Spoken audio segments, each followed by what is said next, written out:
오늘 트럼프 대통령의 2년을 평가하고 남은 임기 동안의 전국을 좌우할 중간선거가 치러졌습니다. 불법 이민 부모에게서 태어난 출생 시민권자의 수가 2007년 이후 꾸준히 감소한 것으로 나타났습니다. 미국과 멕시코 국경지대에서 숨진 이민자 수가 지난해보다 크게 증가했습니다. 아마존의 제2본사가 뉴욕에 들어설 가능성이 높아졌습니다. 뉴욕시가 서머타임 해제와 함께 밤길 안전운전 주의보를 발령했습니다. 이상은 이 시각 주요 뉴스입니다. 시청자 여러분 안녕하십니까? KBN 뉴스입니다. 여러분 오늘 투표하셨습니까? 오늘 하루 종일 비가 내리는 가운데 중간선거가 치러졌습니다. 트럼프 대통령의 2년을 평가하고 남은 임기 동안에 전국을 좌우할 중요한 선거인데요. 한인들의 관심은 연방 하원 의원의 탄생, 그리고 뉴저지 팰리세이즈 파크의 한인 시장 탄생에 모아지고 있습니다. 오늘 투표 현장을 지한샘 기자가 보도합니다. 오늘 하루 오랜 기간 선거 캠페인을 펼치며 달려온 후보들에게는 종착점이었고 유권자들에게는 타운의 미래와 발전을 결정하는 날이었습니다. 오늘 미 전역에서 일제히 치러진 중간선거. 트럼프 행정부의 지난 2년을 평가하고 앞으로의 2년을 결정하는 유권자들의 투표가 이어졌습니다. 한인 사회의 관심은 역시 한인 후보들의 당선 소식입니다. 뉴저지와 캘리포니아, 그리고 펜실베니아에서 연방 하원의원에 도전하는 한인 후보의 결과에 관심이 모아지고 있고 뉴저지 한인타운에 출마하고 있는 한인 후보들의 당선 소식도 기다려집니다. 오늘 뉴저지 팰리세이즈 파크에서는 쏟아지는 빗줄기에도 한인 후보들이 투표소를 찾은 유권자들에게 한 표를 호소했습니다. 네네, 비는 이렇게 오지만 그래도 많은 한인 유권자분들께서 오셔서 투표를 해주시고 격려해 주셔서 지금 아무래도 한인분들이 더 많이 참여율이 더 높은 것 같습니다. 저희 한인 유권자들이 투표가 높을수록 저희 당선될 가능성이 더 높다고 생각을 하고 있습니다. 비가 와서 이게 많이 투표하신 분이 좀 떨어질까 봐 걱정이 되는 거고요. 하지만 오늘 아침부터 한 10시까지 우리가 계산했는데 그래도 한 500명 넘게 벌써 투표 오신 분들이 있어서 좀 그 용기가 나고 지금 뭐 굉장히 열기가 뜨겁습니다. 뭐 다들 우산 쓰고 무비 입고 고생들 하고 계십니다. 하여튼 뭐 좋은 결과 있길 기대합니다. 뉴저지 최대 한인타운인 팰리세이즈 파크. 한인 인구가 다수를 차지하고 있음에도 불구하고 각종 차별과 특혜 등으로 한인들의 정치력 신장을 외쳐온 곳입니다. 최초의 한인 시장 탄생이 기대되고 있습니다. 잉그루드 클립스, 리치필드, 레오니아, 클로스터 등 한인 후보들의 선전이 기대됩니다. 오늘 투표 결과는 잠시 후 10시경 윤곽이 드러날 것으로 예상됩니다. KBN 뉴스 지한샘입니다. 도널드 트럼프 대통령은 최근 불법 이민자들이 미국에서 자녀를 출생했을 때 부여하는 출생 시민권 제도를 폐지할 것이라고 언급해 논란이 되고 있는 가운데 불법 이민 부모에게서 태어난 출생 시민권자의 수가 2007년 이후 꾸준히 감소한 것으로 나타났습니다. 불법 출생 시민권자 수는 2007년에 약 39만 명이었으나 점점 줄어 가장 최근 통계인 2016년에는 36% 감소한 25만 명 수준으로 떨어졌다고 퓨 리서치 센터가 발표했습니다. 트럼프 대통령은 미국은 불법 출생 시민권자에게 시민권을 부여해 각종 혜택을 누릴 수 있도록 하는 세계 유일의 국가라며 이 제도를 폐지하겠다고 밝힌 바 있습니다. 불법 출생 시민권자는 1980년대부터 급격한 증가 추세를 보이며 전체 출산의 9%를 차지했지만 2007년 대불황이 덮치면서 감소하기 시작해 현재 불법 출생 시민권자는 전체 출생 시민권자 400만 명의 6%를 차지하고 있습니다. 퓨 리서치 센터의 자료에 따르면 2016년 기준 18세 미만 청소년 약 500만 명의 부모 한 편이 불법 이민자로 이는 2007년에 450만 명과 비교할 때 50만 명 정도 늘어난 수치입니다. 한편 2017년 실시한 NBC와 월스트리트저널의 설문조사에 따르면 응답자의 65%가 출생 시민권 제도에 찬성했고 30%가 폐지돼야 한다고 답했습니다. 전 세계에서 난민과 이민자의 사망 건수는 크게 감소했지만 유일하게 미국과 멕시코 국경지대에서 숨진 이민자 수가 지난해보다 크게 증가했습니다. 국제이주기구가 전 세계 15개 지역에서 이민자 실종, 사망을 집계한 결과 올 들어 지난달 31일까지 미국 멕시코 국경지대에서 숨진 이민자 수는 341명으로 지난해 같은 기간보다 15.2% 증가했다고 4일 밝혔습니다. 미국 멕시코 국경 지역에서 숨진 사람들은 대부분 멕시코에서 국경을 넘어 미국으로 가려던 불법 이민자들로 341명 중 절반에 이르는 166명이 멕시코에서 미국으로 넘어온 뒤 숨진 것으로 확인됐습니다. 도널드 트럼프 대통령 취임 이후 불법 이민자 정책이 강화되면서 밀입국 시도는 감소했습니다. 그러나 위험 지역에서 국경을 넘다가 범죄 집단의 돈을 빼앗긴 채 사막지대에 버려지거나 리오그란데 강에서 익사하거나 남부 사막기후 지역을 건너 미국 내륙으로 가려다 숨지는 경우가 발생하고 있습니다. 중미 지역에서 숨진 이민자 수는 68명으로 지난해보다 2명 늘었고 지중해에서 숨진 이민자 난민 수는 올해 10월까지 1,987명으로 지난해보다 900명 가까이 줄었습니다. 한편 올해 15개 지역에서 숨진 난민 이민자 수는 3,114명으로 지난해보다 41.9% 감소했습니다. 아마존의 제2본사가 뉴욕에 들어설 가능성이 높아졌습니다. 세계 최대 전자상거래 업체인 아마존 제2본사가 들어서면 50억 달러의 직접 투자와 5만 개의 고급 일자리 창출이 기대되고 있습니다. 시애틀에 본사를 두고 있는 아마존이 그동안 제2본사 입지를 물색해왔으며 최종 후보지로 뉴욕을 비롯해 워싱턴 DC 인근 북버지니아의 크리스털시티, 텍사스주 댈러스 등이 선정됐다고 주요 언론들이 어제 보도했습니다. 월스트리트저널은 제2본사가 2개 도시에 나누어 들어설 것이라고 보도해 뉴욕시가 최소한 한 곳을 유지할 가능성이 높은 것으로 전망했습니다. 아마존 제2본사가 특정 도시에 들어서면 교통과 주거, 인력 확보 등 여러 측면에서 부작용이 생길 수 있다는 판단에 따라 2곳으로 분산하려는 것이라고 월스트리트저널은 전했습니다.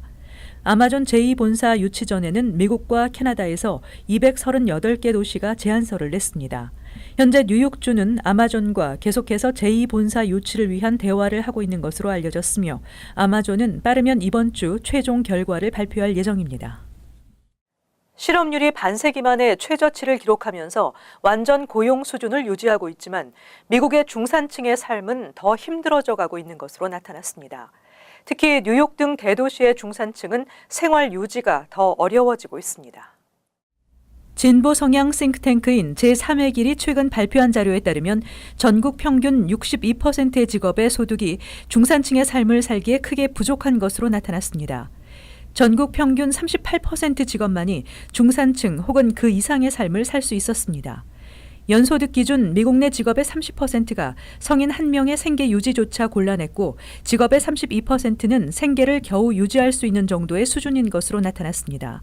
중산층 생활이 가능한 직업은 23%, 전문직은 15%에 불과했습니다. 뉴욕시의 경우 중산층 생활을 할 수 없는 직업이 67.2%로 전국 평균보다 높았습니다.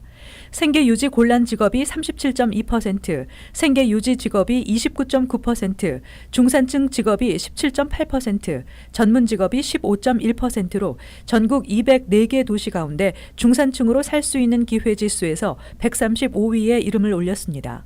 특히 뉴욕시 등 대도시는 중산층 직업에 해당하는 연봉을 받는다 해도 렌트 등 생활비가 너무 비싸 중산층 생활이 어려운 것으로 나타났습니다. 한편 최근 퓨 리서치 센터의 조사 결과에 따르면 미국 내 전체 중산층의 비율은 52%로 절반을 조금 넘는 수준이고 그 이상의 계층은 20% 수준이었습니다. 중산층 역시 2개 이상 직업을 갖고 있거나 투자처를 소유하고 있었고 유산 상속이나 다른 가족 중 고소득자가 있는 경우가 대부분이었습니다. 제3의 길은 중산층 직업이 부족해진 이유로 10여 년 새 수백만 개의 중산층 일자리가 중국 등 노동 비용이 적게 드는 국가들로 옮겨갔고 저임금 서비스 일자리가 확산됐기 때문으로 분석했습니다. 이번 주부터 서머타임이 해제되고 이른 오후부터 어두워지기 시작했습니다. 뉴욕시가 밤길 안전운전 주의보를 발령하고 더스크 앤 다크니스 캠페인을 실시하고 있습니다.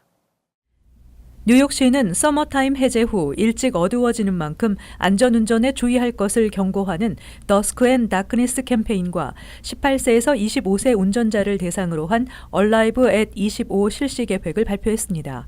얼라이브 앳 25는 시 교통국이 뉴욕시 공립교에 재학 중인 2,500여 명의 12학년을 대상으로 4개 세션의 교통안전교육을 실시하는 프로그램입니다. 빌 드블라지오 뉴욕시장은 서머타임 해제 시기에는 바뀐 시간대에 익숙하지 않은 운전자들의 밤길 가시거리가 짧아지면서 교통사고가 급속히 늘어난다며 보행자 교통사고도 40% 이상 늘어나 1년 중 보행자들에게 가장 위험한 시기라고 전했습니다. 뉴욕시경도 이번 주부터 일몰 시간 이후 교통위반 단속을 강화하겠다고 밝혔습니다. 연방정부가 버겐 카운티 경전철 건설안 승인 여부에 대해 결정을 내리지 않고 있어 프로젝트가 발표된 지 10년이 지났지만 여전히 시행 여부를 알 수 없다는 지적이 나오고 있습니다. 로레타 와인버그 뉴저지주 상원 의원은 최근 연방교통관리국이 경전철 건설안에 대한 승인을 하지 않고 있다고 전했습니다. 와인버그 의원은 특히 트럼프 행정부가 들어서면서 버겐 카운티 경전철 건설에 대한 관심과 지원 의지가 대폭 줄었다고 주장했습니다. 경전철 연장안은 현재 허드슨 카운티 베이온부터 노스버겐까지 운영되는 경전철을 버겐 카운티 리치필드, 팰리세이드 파크, 레오니아, 잉글루드 등 한인타운을 관통하도록 노선을 대폭 연장하는 것으로 지난 2009년 처음 발표돼 추진이 됐으나 아직 현실화되지 않고 있습니다.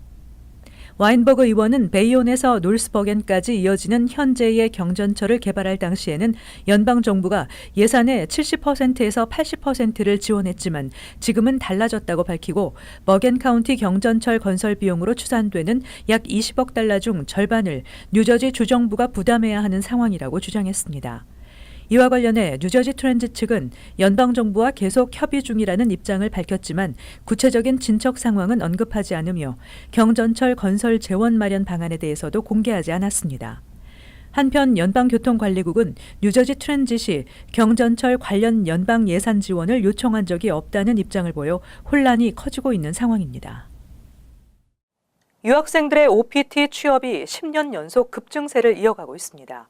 특히 과학기술, 스템 분야를 전공한 유학생들의 OPT 취업이 폭증해 지난 10년 사이 무려 30배가 증가한 것으로 집계됐습니다. 연방이민세관 단속국 산하 유학생 전담관리기구가 최근 공개한 OPT 현황 자료에 따르면 2017년 OPT로 취업 허가를 받은 유학생은 21만 9,635명으로 사상 최고치를 기록했습니다. 이는 10년 전인 지난 2007년과 비교하면 250% 급증한 것입니다.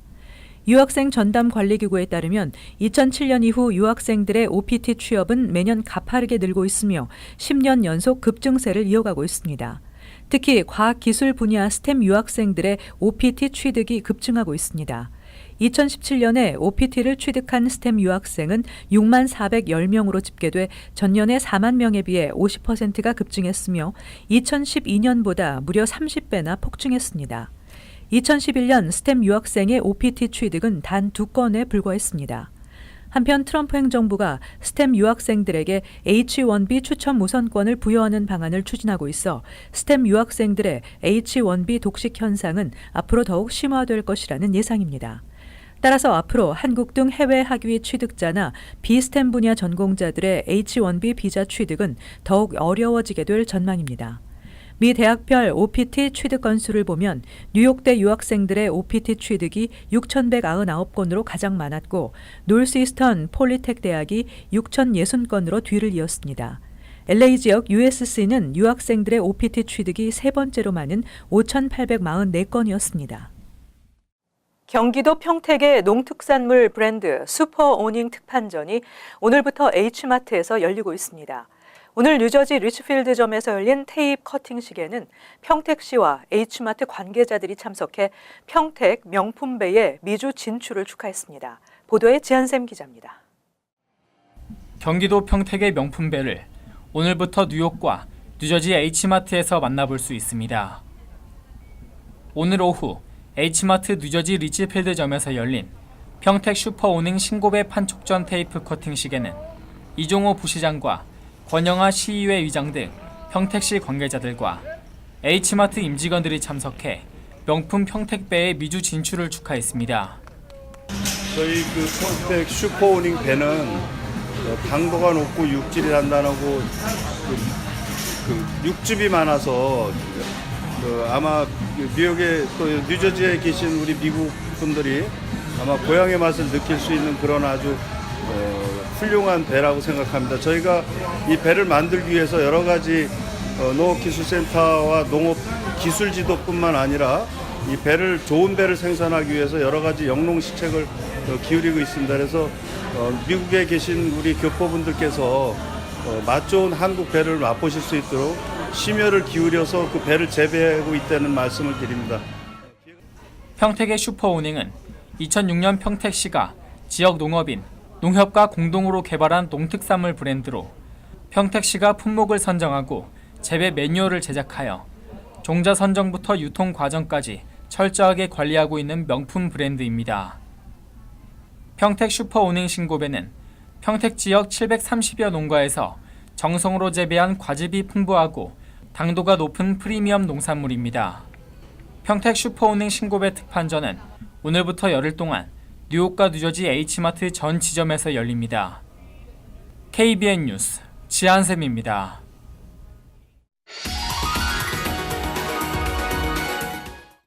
이어서 LA 지역 한인사회 소식입니다.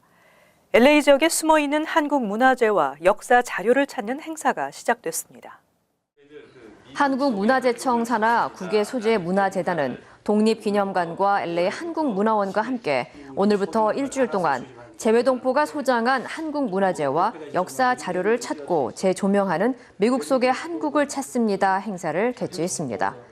이번 행사에는 도자기와 회화 등 유물에 대한 전문가의 감정과 독립운동사 자료 기증 접수 등이 마련됐습니다. 이외에도 독립운동 사적지 탐방과 백제 역사에 대한 사진전 등 한국 유적지와 역사를 알리기 위한 프로그램도 진행됩니다. 오는 2020년 실시되는 인구 센서스에 시민권 보유 여부를 묻는 내용을 추가하려는 상무부의 계획을 저지하기 위한 재판이 오늘 본격적으로 시작됐습니다. LA 타임즈 등에 따르면 오늘 뉴욕 법원에서 시작된 트럼프 행정부의 시민권 질문 포함 인구조사에 대한 소송 심리에서는 팽팽한 공방이 벌어졌습니다.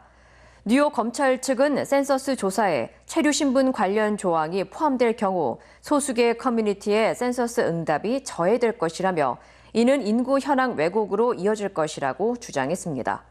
미국 내 17개 주와 일부 도시들은 지난 4월 센서스의 시민권 여부에 관한 질문 조항 추가 방침과 관련해 상무부와 트럼프 행정부를 상대로 소송을 제기한 바 있습니다. 한편 재판은 앞으로 2주 동안 진행될 예정입니다. 이어서 간추린 소식입니다. 연방이민서비스국의 최근 자료에 따르면 지난 6월 말 현재 계류 중인 시민권 신청서는 75만 793건으로 집계됐습니다.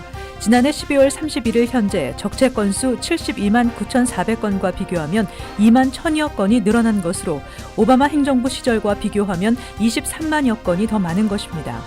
오바마 행정부 시절인 지난 2016년 6월 말 당시 계류 중인 시민권 신청서는 52만 4,014건이었습니다.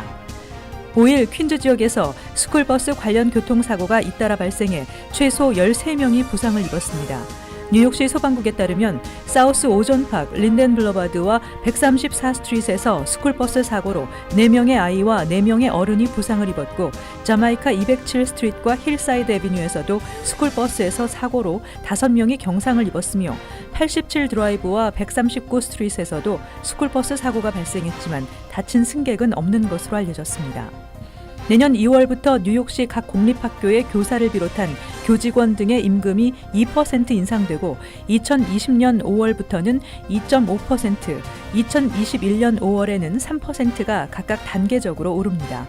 이번 인상에는 교통 환경과 빈곤 등으로 교사 배정이 어려운 지역의 교사에게 추가 임금 지급도 포함됐습니다. 이에 따라 브롱스 등 뉴욕시 교육 취약 지역 180여 개 공립학교 교사들은 연간 $5,000에서 $8,000의 추가 임금을 지급받게 됩니다. 뉴욕시 사설 쓰레기 수거업체 3곳 중 2곳이 1개 이상의 쓰레기 수거 차량 안전 위반 티켓을 받은 것으로 나타났습니다. 5건 이상의 안전 위반 티켓을 받은 업체도 5곳이나 되는 것으로 확인됐습니다. 이들 사설 쓰레기 수거 업체들은 차량 브레이크 고장이나 연료 탱크 고장, 헤드램프 고장 등이 적발돼 티켓을 받았음에도 그대로 차량을 운행해 지난 2년 동안 73건의 교통사고를 일으켰으며 이 중 5명이 사망했습니다. 계속해서 환율과 증권 소식입니다.